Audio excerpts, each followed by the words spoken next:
Jason Rhodes with the Overland Park Fire Department joins us right now. Jason, thank you so much for joining us. I know you guys are busy this morning. Absolutely. Are you guys seeing any particular areas there in Overland Park that are seeing more issues than others?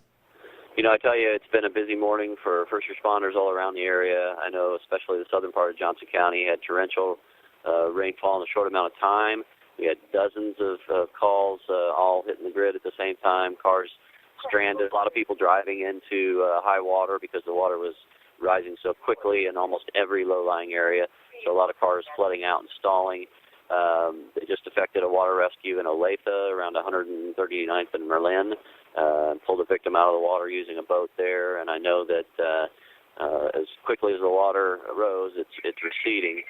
So most of these things are kind of winding down. However, I will tell you, in driving around, I've noticed that all of the streams are out of their banks, really fast rushing water in all those areas, and we just encourage people to stay clear of those areas. Don't get too near to the banks of rushing water, because that can spell a problem real quickly. Now, Jason, we were hearing maybe some reports of Highway 69 near 119th, that there was some high water in that area and the highway was partially blocked because of it.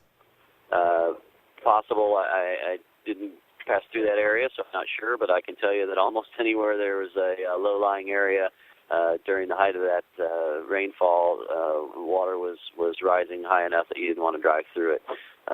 Literally, just about every street that has a low-lying area had water standing or rushing over the road. So it was a dangerous situation.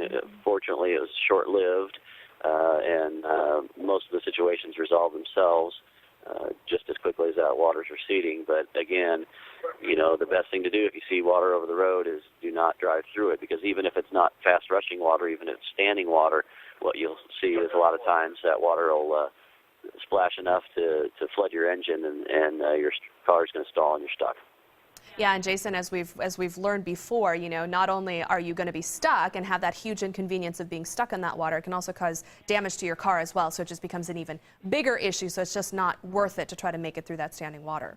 Absolutely. We always encourage people to just not drive through standing or rushing water. But again, right now, as the roadways are starting to clear, as things are receding, the streams are the main concern. That's dangerous water. That's rushing water.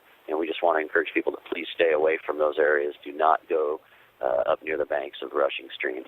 Definitely some good advice there. Thank you so much, Jason Rhodes with the Overland Park Fire Department.